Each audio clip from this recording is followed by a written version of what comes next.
नेपाल विद्युत प्राधिकरणय कार्यकारी निर्देशक कुलमान खिसिङयात यागु नियुक्त विरुद्ध सर्वोच्च अदालते रिट लागुद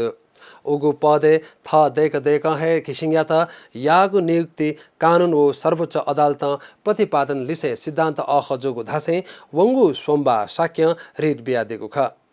उगु रिट दर्ता जुगु सर्वोच्च अदालत नेथंगुद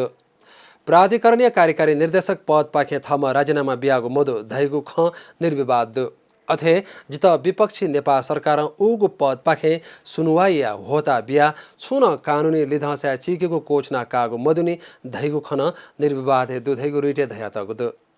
वंगु श्रावण 25 गते चुंगु मन्त्री परिषद मुज्या थैत ऊर्जा आयोग्य विज्ञ रूपे नियुक्ति यागुलिन वेक्ल लुमोदंगु नेथना दिगु ख थम उगु पद नाला कागु मधुसान थैत चिकेत कुलमान्यत नियुक्ति यागु साक्य थापुद मन्त्री परिषद कोचना पाखे थैत संविधान बियोगु ज्या यादैगु स्वतन्त्रता समान संरक्षणीय हक इच्छा विरुद्ध ज्या तय मदेगु हक लिसय हक हनन यागु न साक्य रिटे नेथना तगुद।